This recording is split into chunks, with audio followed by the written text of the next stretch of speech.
El Senado estadounidense aprobó un nuevo presupuesto de defensa para el próximo año. El gasto militar de Estados Unidos será récord. Entre ellos hay fondos destinados a Ucrania.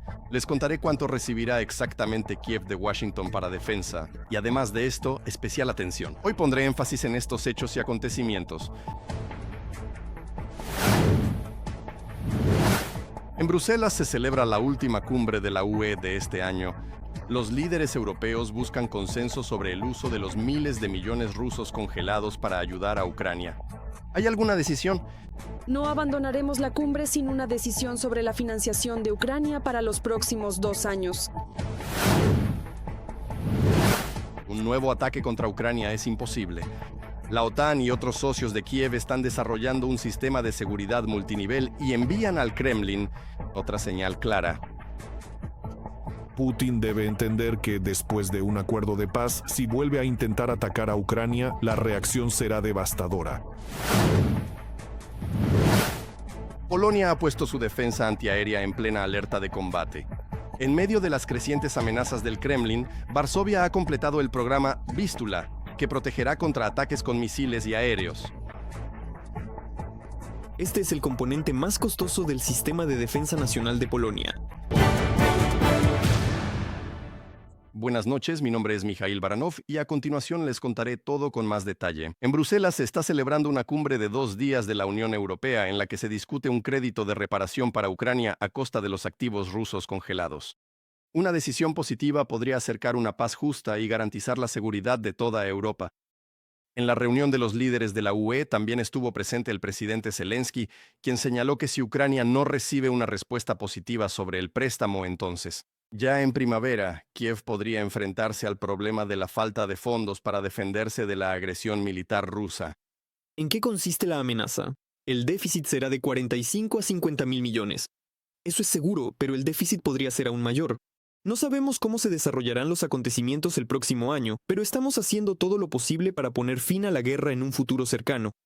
Si este tramo no llega, la producción de drones en Ucrania se reducirá varias veces. Para comparar, hoy en día, en cuanto a drones baratos que usamos en el campo de batalla, tenemos una cantidad competitiva de estos drones frente a Rusia. Sin ayuda tendremos muchos menos. Varios equipos de filmación de nuestro canal siguieron los acontecimientos del primer día de la cumbre en Bruselas. Registraron claramente las prioridades de Kiev que el presidente de Ucrania expuso en la conferencia de prensa. Volodymyr Zelensky dio una respuesta ampliada a la pregunta de Freedom que Oleg Borisov formuló sobre la comprensión de los socios respecto a la radicalidad de Rusia en sus acciones. De hecho, el Kremlin rechazó la propuesta de paz, al mismo tiempo que destinó enormes fondos al presupuesto militar para el próximo año. Hoy también hablamos de la defensa antiaérea, sobre algunos misiles que actualmente están en escasez. No quiero decir en voz alta cuáles son.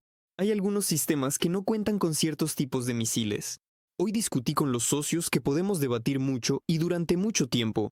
Pero cada día algo vuela, cada minuto algo impacta en algún lugar. Eso hay que derribarlo. Y por eso los socios o bien otorgan licencias o bien proporcionan misiles. O ayudan con dinero. Nosotros mismos los compraremos. Los líderes europeos no concluirán la cumbre en Bruselas sin una decisión sobre los fondos rusos bloqueados. Así lo declaró la presidenta de la Comisión Europea, Ursula von der Leyen. Les recuerdo que en la agenda hay 2 posibles mecanismos de apoyo a Kiev: la captación de 90.000 millones de euros a través del presupuesto de la Unión Europea y la concesión de un crédito de reparación a costa de los activos congelados de la Federación Rusa. Von der Leyen expresó su comprensión por las posiciones de Bélgica y de varios otros países que exigen repartir los riesgos financieros al utilizar el dinero del agresor. Estamos obligados a encontrar una solución hoy. El presidente del Consejo Europeo dijo, y yo lo apoyo, que no abandonaremos la cumbre sin una decisión sobre la financiación de Ucrania para los próximos 2 años.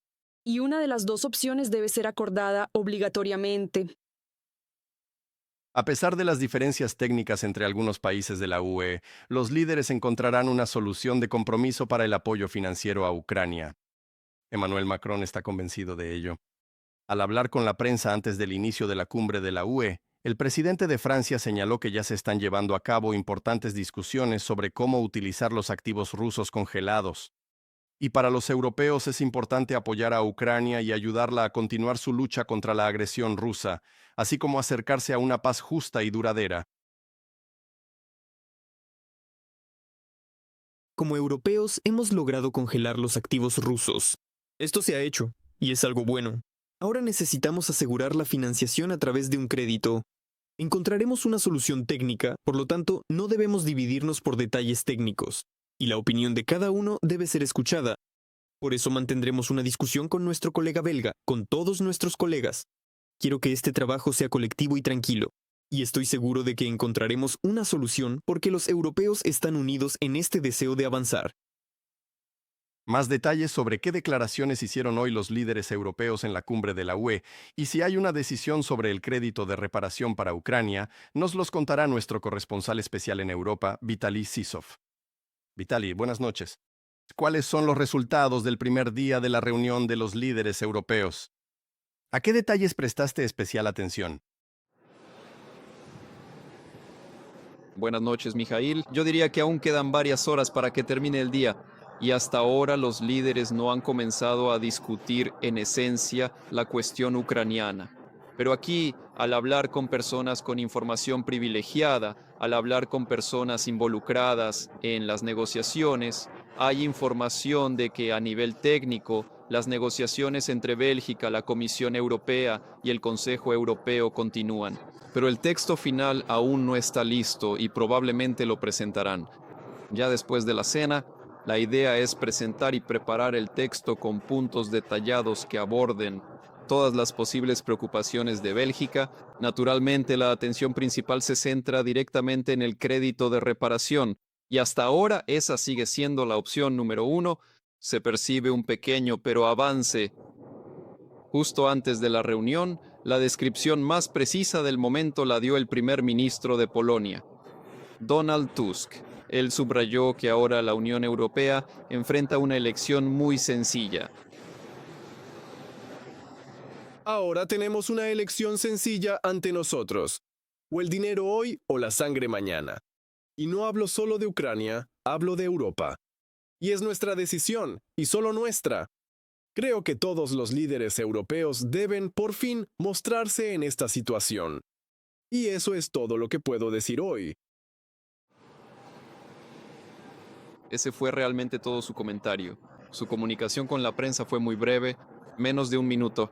Los funcionarios europeos consideran que negarse a utilizar los activos rusos sería una señal muy negativa para Moscú, especialmente en el contexto de cómo está intensificando los ataques contra la infraestructura civil de Ucrania.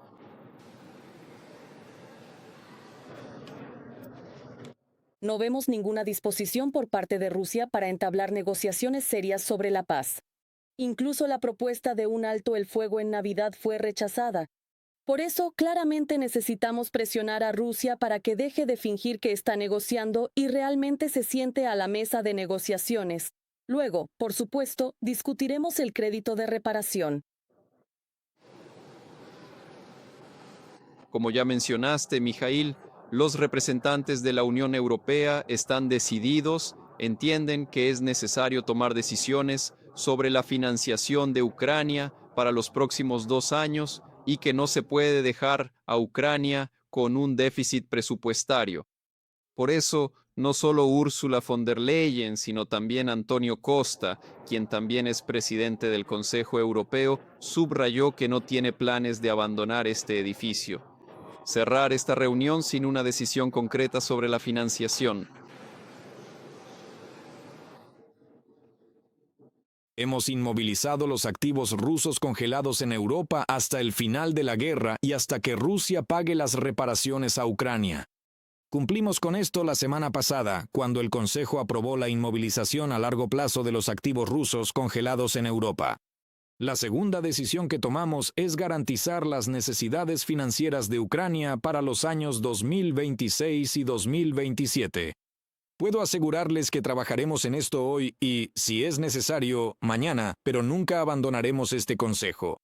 sin una decisión final sobre la garantía de las necesidades financieras de Ucrania para los años 2026 y 2027. El presidente de Ucrania, Volodymyr Zelensky, y no solo él, sino también otros líderes de Ucrania, han declarado en repetidas ocasiones que en principio Ucrania debe recibir este apoyo y en principio no importa la fuente de donde provenga, ya sea que se trate de un crédito de reparación, simplemente una deuda o un préstamo que esté garantizado por la Unión Europea. Pero el presidente de Ucrania, estando aquí en Bruselas, volvió a pedir que se tome una decisión a favor de un crédito de reparación, principalmente porque, en su opinión, es absolutamente justificado desde el punto de vista moral. La decisión que ahora está sobre su mesa, la decisión de utilizar plenamente los activos rusos para protegerse de la agresión rusa, es una de las decisiones más claras y moralmente justificadas que jamás se hayan podido tomar. Esta decisión refleja todo lo que hemos dicho, pensado y, lo más importante, sentido sobre esta guerra a lo largo de los años. No solo nosotros, sino también cientos de millones de europeos, y nadie nunca podrá explicarles a ellos, ni a las personas que viven en ciudades y pueblos ucranianos destruidos por bombas y ataques rusos, por qué el uso del dinero ruso para reconstruir esas casas es de alguna manera incorrecto.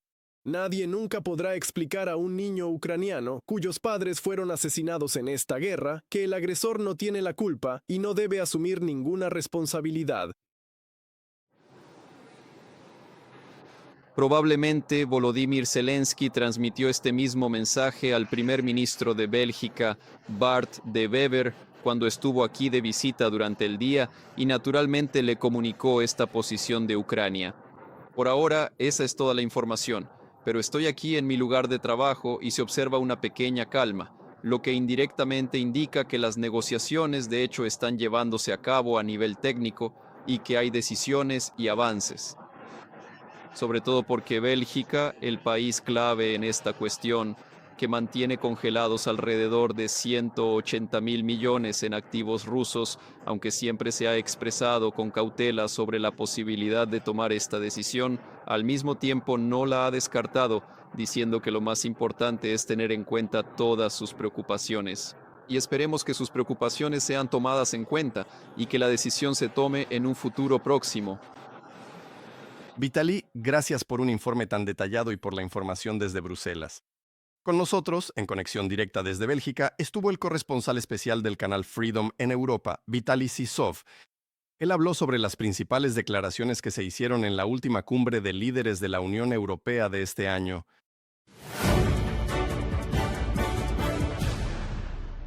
Inmediatamente después de la reunión con los líderes de la UE, Volodymyr Zelensky se dirigió en visita oficial a Varsovia.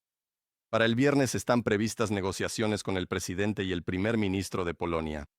Entre los temas a tratar estarán también las garantías de seguridad para Ucrania, las principales posiciones para la defensa ante una posible nueva agresión de la Federación Rusa fueron expuestas por el jefe de la OTAN, Mark Rutte. La primera es un ejército ucraniano fuerte que debe permanecer en la primera línea de defensa. En segundo lugar, una coalición de países dispuestos que bajo el liderazgo del Reino Unido y Francia está desarrollando mecanismos de apoyo a la paz. Y en tercer lugar, garantías sólidas por parte de los Estados Unidos de América. Putin debe entender que tras un acuerdo de paz, si vuelve a intentar atacar a Ucrania, la reacción será devastadora. Y precisamente así es como estamos desarrollando estas garantías de seguridad. Nos queda la pregunta de si se firmará un acuerdo de paz sobre Ucrania para un alto el fuego a largo plazo o si será un acuerdo de paz completo. ¿Cómo podemos prevenir un nuevo ataque de Rusia contra Ucrania? ¿Cómo evitar que se repita lo que ocurrió después de Minsk II en 2014 a 2015?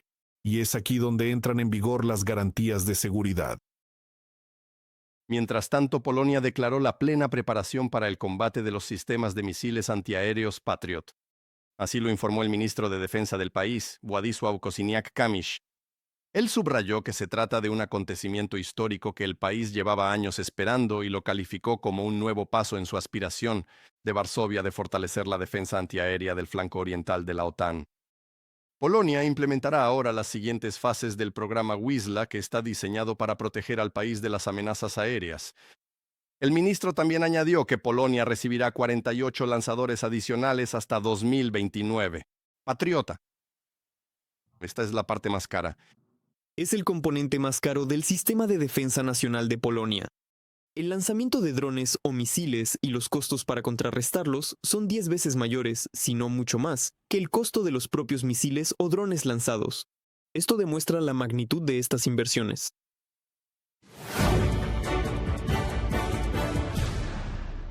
Y ahora a otras noticias del día. Los ocupantes rusos continúan el terror contra los civiles ucranianos. En la región de Odessa, un dron atacó un automóvil civil en el que viajaba una familia, una madre y 3 hijos. La mujer sufrió heridas graves y murió en la ambulancia. Los niños fueron llevados al hospital con diversas lesiones y una reacción aguda al estrés. Los médicos les están brindando toda la ayuda necesaria. Y en Kryvyi Rih, drones rusos atacaron una zona residencial. Al menos 4 personas resultaron heridas, 5 casas particulares, un edificio administrativo y un centro cultural sufrieron daños. El incendio también afectó a construcciones auxiliares. Los rescatistas ya han extinguido el fuego. El ejército de Putin lleva 3 días consecutivos bombardeando Zaporizhia. Por la tarde, los ocupantes rusos atacaron una de las instituciones educativas de la ciudad. Las ventanas del edificio quedaron destrozadas. Según información preliminar, nadie resultó herido. Según informó la Administración Militar Regional, por la mañana los rusos lanzaron un ataque aéreo sobre Zaporizhia, arrojando una bomba sobre el territorio de una cooperativa de garajes. En 5 edificios residenciales de gran altura cercanos, las ventanas quedaron destrozadas. No hubo víctimas mortales. Varias personas sufrieron heridas leves por esquirlas. Explosión. Explosión. Y empezaron a volar allí fragmentos. Me senté pensando que podría haber un aterrizaje más. Fui detrás de la casa y luego tomé una linterna y vine aquí. Miré. Espeluznante. En la noche del 18 de diciembre, drones de largo alcance del Servicio de Seguridad de Ucrania atacaron con precisión un aeródromo militar, Belbek, durante la ocupación en Crimea. Según aclaró el SBU, fueron alcanzados 2 complejos rusos de radar. El radar Nevo SBU, el radar del complejo S-400, así como el sistema antiaéreo Pantsir S-2 y, además, un avión MiG-31 con munición completa. El valor total del equipo ruso destruido asciende aproximadamente a $300 millones. Además, las unidades del SBU atacaron objetivos del ejército ruso en la zona del asentamiento de Gvardeyskoye. Esto también es en la península de Crimea. Allí se registró la destrucción de la estación de radar Nevo-U. Y en la región de Zaporizhia, cerca de Primorsk, fue destruido un almacén de combustibles y lubricantes. También fueron atacados objetivos rusos en la región de Donetsk. Fue destruido un almacén de drones en Makeevka y una concentración de personal de los invasores rusos, de la 114ª Brigada Motorizada Independiente del Ejército de la Federación Rusa en Donetsk, en los territorios temporalmente ocupados de la región de Donetsk. Las pérdidas del enemigo están siendo aclaradas, según los informes del Estado Mayor General de las Fuerzas Armadas de Ucrania en Telegram. Ya se han registrado 98 enfrentamientos a lo largo de toda la línea del frente desde el comienzo del día. El Estado Mayor de Ucrania informa que las situaciones más difíciles persisten en Pokrovska, Konstantinivka y Oleksandrivka. Más detalles del frente a continuación en el reportaje. Una columna rusa que se dirigía hacia Pokrovsk fue destruida por paracaidistas ucranianos junto con unidades adyacentes de las Fuerzas Armadas de Ucrania. Los soldados señalan que, como resultado de las acciones coordinadas, la maquinaria blindada del enemigo se convirtió prácticamente en un montón de chatarra. Esta es la máquina, el monstruo. El ejército ruso sigue presionando con todas sus fuerzas con el objetivo de romper, superar la defensa y convertir el éxito táctico en estratégico, y no lo logran. Por eso los combates son tan duros y aterradores. Desde el comienzo del día, en el sector de Pokrovsk del frente, los soldados ucranianos han repelido más de 1/3 de todos los ataques rusos registrados en la línea del frente. Además, más de una veintena de asaltos fueron detenidos en el enclave de Kostiantynivka. Los expertos militares señalan que las Fuerzas Armadas de Ucrania mantienen firmemente la defensa en la zona de la aglomeración Pokrovsk-Mirnograd. Las afueras norte y noreste de Pokrovsk están bajo el control de nuestro ejército. En consecuencia, tenemos la posibilidad de contener el cierre de las pinzas del semicerco operativo alrededor de nuestro grupo, que actúa no solo en Pokrovsk, sino también en la zona de Mirnohrad, si el enemigo intenta presionar a nuestros defensores. Al sur de Mirnohrad, ya en los suburbios de este asentamiento se están produciendo enfrentamientos armados. Pero al enemigo le va extremadamente lento. Un regimiento entero de invasores rusos fue destruido en la dirección de Lyman. La operación fue llevada a cabo por el tercer cuerpo junto con la dirección principal de inteligencia del Ministerio de Defensa de Ucrania. Las fuerzas de defensa asaltaron con éxito las posiciones rusas. Se niveló la línea del frente y se mejoró la posición táctica en este sector. Muchos soldados rusos han sido capturados. La aviación enemiga continúa atacando en las direcciones de Oleksandrivka y Julia y Pole. Pero incluso a pesar de esto, los ocupantes rusos no logran romper las posiciones ucranianas en estos puntos de apoyo. Los soldados resisten firmemente la defensa. Y ante todas las declaraciones de los rusos de que son las Fuerzas Armadas de Ucrania quienes deben retirarse y darle a Rusia la oportunidad de seguir ocupando territorios ucranianos, el portavoz del Ejército Voluntario Ucraniano, Sergei Brachuk, respondió al estilo de Odessa. Cuando los habitantes de Odessa escucharon que, de hecho, nos están proponiendo rendirnos también porque Putin está lanzando otra ofensiva hacia Odessa, que supuestamente planea cortar a Ucrania del mar, aquí la respuesta es muy simple, que nosotros, en el sur, aquí solo se entregan apartamentos. Bueno, en realidad, esta respuesta no es solo de Odessa, también es nuestra, porque todos entendemos perfectamente que el precio que pagamos por nuestra independencia, por preservar nuestro Estado, nuestra nación principal, es muy alto. En la dirección de Kupiansk, como contaron los soldados, el enemigo se ve obligado tuvo que retirarse y ahora está en posiciones más alejadas que hace un año. En la propia ciudad todavía queda una pequeña cantidad de rusos, aproximadamente 200 soldados, y todos ellos están ahora rodeados. ¿De quiénes son ustedes? ¿Cree que se rendirán? Si deciden rendirse o no, lo sabremos en un futuro próximo. Y en general, si hablamos de los últimos días, en particular, las fuerzas de nuestra brigada eliminaron a 45 militares rusos, 33 resultaron heridos y uno se rindió como prisionero. Y solo en las últimas 24 horas, a lo largo de toda la línea del frente, los soldados ucranianos eliminaron a 950 ocupantes rusos. De este modo, desde el inicio de la invasión a gran escala, las pérdidas totales en combate del ejército ruso ya superan el 1.193.000 soldados. Además, en la víspera fueron destruidos 5 tanques rusos, 2 sistemas de lanzamiento múltiple de cohetes, casi una treintena de piezas de artillería y más de un centenar de vehículos automotores del enemigo.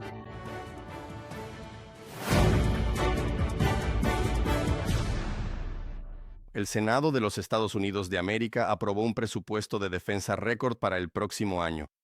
Este prevé la asignación de más de $900.000 millones para necesidades militares. Esto es 8.000 millones más de lo que proponía la Casa Blanca. Para Ucrania están previstos $800 millones. Esta suma se dividirá en partes iguales para 2 años. Los fondos se destinarán a la producción de armas estadounidenses para las Fuerzas Armadas de Ucrania. Reino Unido asigna otros $800 millones. El dinero está destinado a fortalecer la defensa antiaérea ucraniana.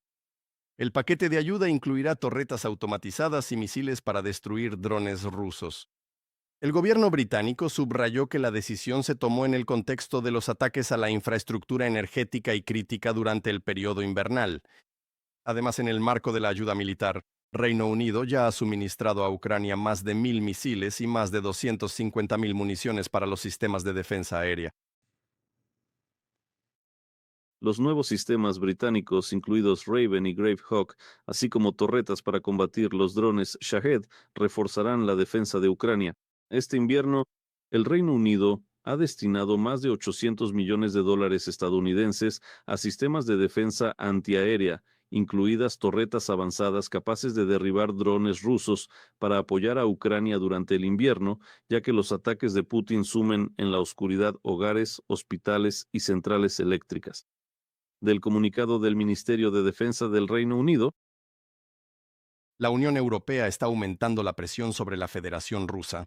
Bajo las nuevas sanciones del Consejo de la Unión Europea, otros 41 barcos pertenecientes a la llamada flota en la sombra de Rusia han sido incluidos. A estos barcos se les prohíbe el acceso a los puertos europeos y se les niega la prestación de servicios clave relacionados con el transporte marítimo. Paralelamente, en la Casa Blanca también se está discutiendo la posibilidad de endurecer aún más las restricciones. ¿Qué otros métodos de presión sobre el Kremlin están considerando los socios de Ucrania? Lo contará Nikita Skoblikov. La mayoría de los políticos europeos apoyan un crédito de reparación para Ucrania a expensas de los activos rusos congelados en la Unión Europea. Así lo declaró el presidente de Ucrania, Volodymyr Zelensky, en una conferencia de prensa en Bruselas. Por separado, señaló que hay líderes que también apoyan otros instrumentos de ayuda a Kiev. Pero la decisión final, según él, se tomará antes de finales de 2025. Ucrania tiene pleno derecho a ese dinero porque Rusia nos está destruyendo. Es absolutamente justo utilizarlo para la defensa o la reconstrucción de Ucrania. Desde el punto de vista jurídico, la mayoría de los especialistas afirman que la solución más clara y justa que se está considerando hoy es sobre el uso futuro de estos activos. Es decir, tanto en valores como en lo jurídico, todo está correcto aquí. Se pueden temer ciertas acciones legales por parte de la Federación Rusa, pero eso no es tan grave como cuando Rusia está en tu frontera. Además del uso de los activos rusos congelados en la UE, los países del bloque también están considerando un mayor endurecimiento de la presión de las sanciones sobre Moscú. De hecho, los ingresos del Kremlin por la energía ya están cayendo rápidamente. Según los datos presentados por el jefe del Ministerio de Asuntos Exteriores de Ucrania, Andriy Sybiga, las ganancias por la venta de petróleo y gas en noviembre de 2025 cayeron un 34% en comparación con el mismo mes del año pasado. Eso supone $3.500 millones menos para el presupuesto ruso. Las consecuencias ya se sienten. El Kremlin está aumentando los impuestos y recortando el apoyo a las pequeñas y medianas empresas. Todo esto acelera la caída de la economía rusa hacia la recesión. El presupuesto ruso está en números rojos y ha llegado el momento de intensificar la presión de las sanciones. Ahora existe una oportunidad real de hacer que el costo de continuar la guerra sea insoportable para el Kremlin. Los datos muestran que, a pesar de los esfuerzos del gobierno ruso por mitigar el impacto de las sanciones, la economía de Rusia está empezando a enfrentar algunos problemas dramáticos al entrar en recesión. De enero a noviembre, el déficit del presupuesto federal de Rusia alcanzó un récord de $54.000 millones y para finales de año podría superar los $70.000 millones. Andriy Sybiga, ministro de Asuntos Exteriores de Ucrania, en Telegram. La Unión Europea ha impuesto nuevas medidas restrictivas contra otros 41 barcos que forman parte de la flota fantasma rusa. Según informó el sitio web del Consejo Europeo, casi 600 petroleros ya están bajo sanciones de la UE. El Reino Unido ha bloqueado 537 buques y Estados Unidos 216. Paralelamente, en Bruselas continúan trabajando en el 20º paquete de sanciones contra la Federación Rusa. Según estimaciones de los analistas, las nuevas medidas podrían afectar, entre otros, a las refinerías. La Comisión no se apresura con el 20º paquete de sanciones, porque la atención principal ahora está centrada en encontrar una solución para la financiación de Ucrania en los años 2026 a 2027. Lo más probable es que el proyecto del nuevo paquete esté listo ya en enero para aprobarlo para el aniversario de la agresión rusa a gran escala. Diplomáticos europeos anónimos comentaron para la publicación European Pravda. Hay preguntas sobre el funcionamiento de las refinerías, aquellas que procesan lingotes de oro, polvo de oro, oro bancario y oro para joyería. Se exporta desde Rusia, lamentablemente, a través de Armenia y de los Emiratos Árabes Unidos. Este canal debe ser detenido, debe ser sometido a presión mediante sanciones. El oro es esencialmente la capacidad de Rusia de imprimir dólares dentro del país. Washington también se prepara para aumentar la presión de las sanciones contra Rusia. Bloomberg informa que nuevas medidas restrictivas podrían apuntar a los buques de la flota paralela rusa y a los comerciantes de petróleo si el Kremlin abandona el acuerdo de paz enmendado entre Estados Unidos, la UE y Ucrania. Según la agencia, estos planes de la Casa Blanca fueron anunciados a principios de la semana por el secretario del Tesoro de Estados Unidos, Scott Bessent, en una reunión con un grupo de embajadores europeos. En Massachusetts, A Estados Unidos le va muy bien iniciar guerras comerciales, incluso sin sanciones, por ejemplo, con la propia India. Es decir, el efecto, vemos que es colosal. ¿Cuándo? En el punto álgido de la guerra comercial con la India, el precio del crudo ruso Urals en los puertos cayó por debajo de los $36 por barril. Fue un caso sin precedentes. Ahora vemos que solo en noviembre perdieron casi $2.000 millones en exportaciones. Esto según datos de la Agencia Internacional de Energía, AIE. Es decir, una organización bastante respetada que por lo general ofrece estimaciones precisas. En la actualidad, los precios del petróleo ruso han caído a su nivel más bajo desde el inicio de la invasión a gran escala en 2022. Según datos de Bloomberg, en promedio los exportadores rusos reciben poco más de $40 por barril del petróleo exportado desde el Mar Báltico y el Mar Negro, así como desde el puerto de Kozmina. Esto es un 28% menos que el promedio de los últimos 3 meses. Debido a las sanciones, la India, el segundo mayor comprador de combustible ruso, ha comenzado a reducir sus compras. Al mismo tiempo, el mayor importador de petróleo ruso, China, adquiere cargamentos de los puertos orientales con descuentos récord.